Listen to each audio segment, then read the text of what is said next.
So there's a situation where you have to swim with sharks. I wasn't scared because I've lived a good life. I appreciate everything that I've been able to do with my life. And I'm like, yeah, if I die now, take me now. I've done what I can, but I would like to do more. So at that situation, we're swimming with a specific species of sharks called nurse sharks. They are not dangerous to humans, except if you disturb them. There's a scenario where they put you in the middle of them and then they spread chum around you. Chum is the feed, like small fishes, where they put in a bucket with blood and then they bloody the water around you. Mm-hmm. And what happens? The sharks come bigger than you. And how do you feel that point of time? Just relax, just flow. Mm-hmm. They just come and they won't do anything to you. It's the typical definition of mind zero. So if you don't put your mind on that, you start to panic. Yes. And once you flap and unnecessary movements, they will bite you. Wow. And if they bite you, that's it, done. Today's episode is brought to you by Mevrik, the ultimate AI-powered platform for customer support and engagement. With Mevrik, you can manage all your customer conversations from one place, whether it's Facebook, Instagram, WhatsApp, Messenger, email, or more. Boost your customer experience with Mevrik AI today. Wise our talk!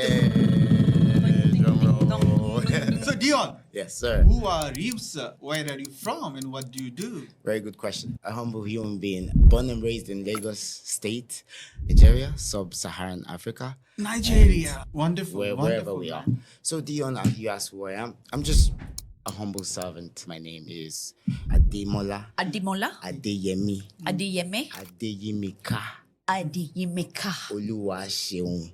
Oluwaseun. Gideon. Gideon. So Gideon, yes, amongst all of the other names, is the Christian name. Yes. And all the other names are local names.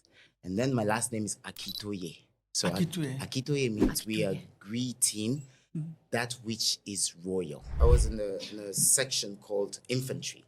So the Infantry Corps is one of the most integral and most important part of the army. Those are the ground troops, the ones that go for special forces that are like pushed. We're not just throwing bombs or infiltrating by air, land, and sea.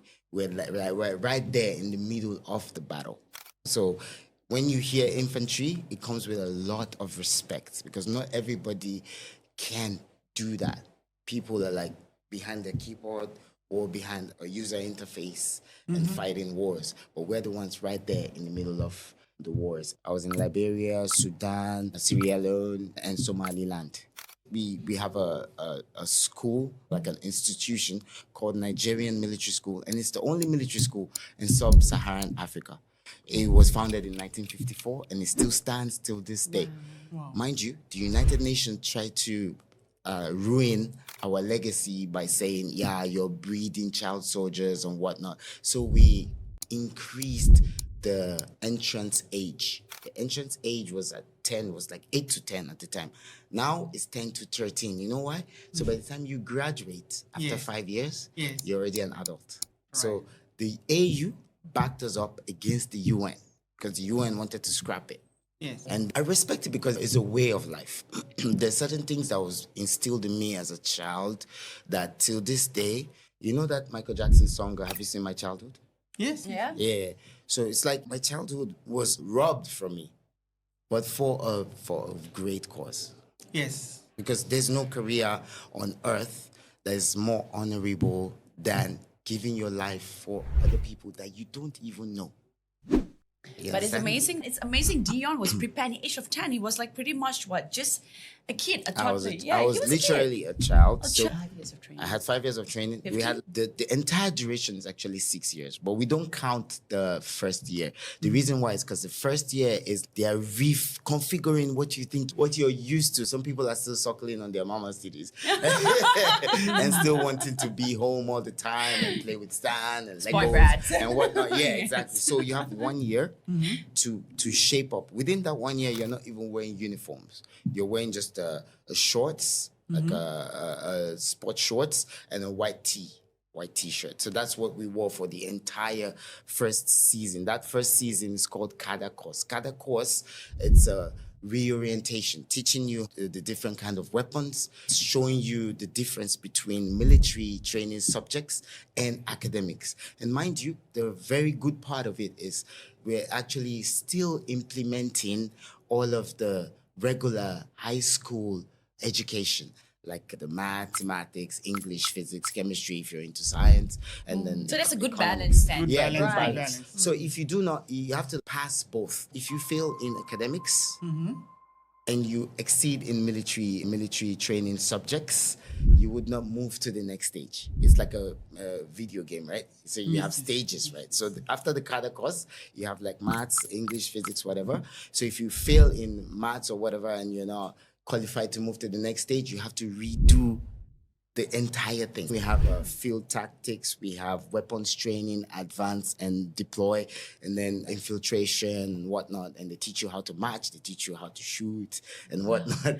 So all of that, you need to pass everything. And the ratio was crazy. We were like 256, I think, join us. And at the end of our, we call it passing out parade, Right. we were not up to 100. Oh. So They dropped out. yeah, some people passed away sadly, and some could not continue, and just a whole lot of things. So after that, you get posted to something called a unit. A unit is where you officially start your career. Could you please clarify what's the Mind Zero? Yeah. All right. So Mind Zero is like you're in a situation where everything's fucked up. There's totally, absolutely nothing you can do about it. So how do you survive that situation? Yes. Mind zero. We say, Omo, you guys zero your mind. It's a military term, right? Military slang. Something happens in your life. It's Right. way beyond your control. Yes. I'm up for quick action, right? All right, so now I cannot control it. Like maybe a flight that I missed, for example, right? Yes. A flight that you missed and a ticket that is non-refundable. So you can't get refund, you can't get shit, you can't get on another flight, gone, totally dead. Instead of whining Yes. and getting all crazy and whatever, what is the next situation? Take ownership of your duty. Exactly. First, Yes. oh, this is on me. Yes. Accept it. Yes. And then, okay, now how can maybe I can try to pay for another flight. That's another action. Right. Or I can totally cancel my plans for that trip if it's Yes. not a life-threatening situation. So basically knowing that in that moment, you've taken the loss. Right? Now, how do you manage taking the loss? Managing taking the loss is understanding that you cannot affect the current situation, but you can internalize the fact that you can move on from that loss. Yes. And eventually come back stronger by doing what? Either trying again, Right. by going through another route, doing better planning, Yes. or understanding the fact that this loss is not going to determine how you will move forward with your life, because your mind is a huge weapon. Right. And in order to survive what's going on internally, you have to master the art of bending it. Yes. You don't allow the mind to bend you. You bend the mind. You understand, right? That's the message we're passing to the younger generation, that those things that you cannot control in the moment, leave it. Let it be. Put yourself up and try again. You retired from army life, and there is a transition period for 2 to 3 years. That transition period was where I was suffering. Everything that I've been through, I can't really go into the nitty-gritty, but then it's just from the loss of my brothers in arms, people that, went down by my side. You know what I mean, right? So it causes post-trauma. It's not a movie. It happened live. Yes, like yes, somebody right, dying in front of you. right next to me. Yes. And there's somebody like a bullet is going through the person and is grazing my shoulder like that. You guys are familiar with the term PTSD, right? Oh, yes. Simply put, post-traumatic stress disorder. And anyone can have it, but it's mostly common with people that have immense trauma experience from like wars or loss of life and limbs or family and whatnot. But it's very common amongst veterans, right? I was living with it for a long time and I was in denial. I did not seek help or sought out to help myself in any way. We had so many self-help hubs and so many people, professionals that we can actually speak with to channel what you're feeling and pull yourself out of that dark hole. Sometimes I kind of hallucinate, and I have some very sick premonitions that actually come to life. Like, it's crazy. I can be sleeping and I just wake up and I just feel like I'm in the war front, guns and bullets and bombs and whatnot. Real life shit, I can't make this shit up. This shit was what wrecked my life for years. And this is the first time on a major platform that I'm actually sharing. So all these used to come to your mind. Yeah. And how did you get out of it? Yeah, I started to speak to someone eventually. God rest his soul as well. One of my guardians and counselors. He was a professional and he spoke to people like me at the time. So he trained me on how to reintegrate into the general population. So the general population is you and sunshine, like every other civilian that does not experience the day in the life of a service person, right? So he taught me gratitude, how to show more empathy, how to listen more, how to understand where someone's coming from before you respond. So I had to learn those things that will help me be successful in the general world, and also take me out of that dark hole. And that dark hole is a place where you're like in bed and you're not able to stand up. I look at the 20th century problems of the Western world, and I'm like, you call that pain? Like, your mama, I'm immune to it. Your mama did not let you go to a party, or your mama didn't get you candy and you're depressed. Like, you call that pain? You understand? Do you even know the definition of pain? I would like to know your experience in army, the Tell me. discipline you had, and everything you learned as an army, and used it in your corporate life and later on in your life. Yeah, very good. So it's like this, right? We have a blanket punishment, right? For example, 3 of us are in the studio, otherwise I'll talk, and say if I commit an offense, and then you 2 have to suffer with me. I wouldn't mind. Which means Why is it so? What's the reason behind that? The reason behind that is, so as a team, we need to push each other to do the right things at the right time. Yes, exactly. And it teaches teamwork, because if one person is suffering, the entire team suffers. Right. Because in life, I keep telling people, if you will go far alone in your business and whatever. Yes, you will go far if you're disciplined.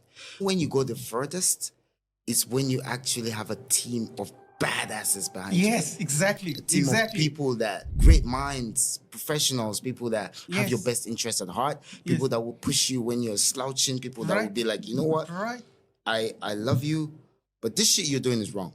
Yes, exactly. I don't like yes people around me. Yes people are the ones that agree with you every time, because you will never grow with them. You will never grow with yes people. Because of your success, because of whatever they get, they'd be like yes to you. Whatever you say, even if you have 2 outfits that are literally bad for an occasion, and you just try to test them out and say, what do you think about this? They'd be like, yeah, it's nice, good idea. No, bro. Tell me the truth to my face. Thank you so much for spending your time, you mighty warrior. Thank you so much.